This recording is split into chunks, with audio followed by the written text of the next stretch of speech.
Before this administration came on board, the manufacturing sector was almost, running out of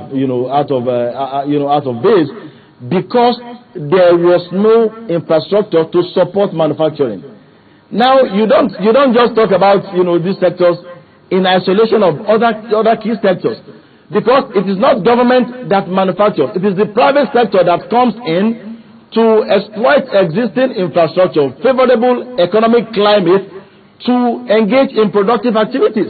If you do not have a favorable economic climate and the necessary infrastructure, you can hardly expect any industrialist or business concern to come into that kind of an environment.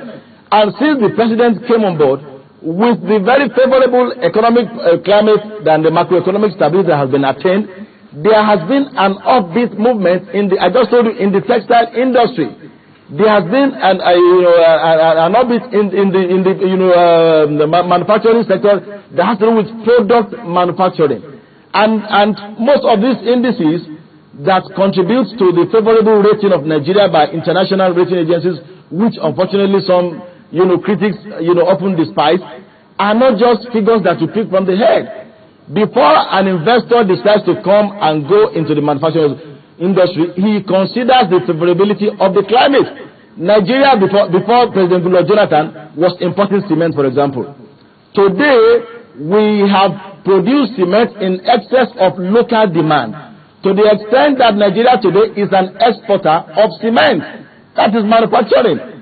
It was never the case before President Jonathan came on board.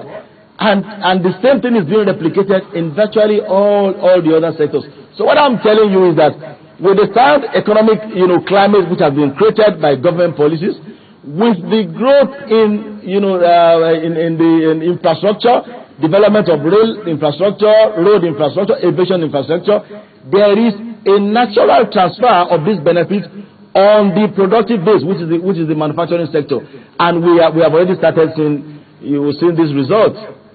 All right, unfortunately we're out of time, but you didn't tell us what the target of this administration is and what you've achieved so far. And unfortunately, we can't even ask while you were chairman of Egbedere local government, but we're really out of time on this one. But we do look forward to just getting you back and so they can respond to some of this challenge, some of these issues, if you will. Well, thank you for speaking with us today on Sunrise Daily. Bamidele Salami is the Director of Media, Officer of the Special Assistant to the President on Public Affairs. Thank you for coming on again today.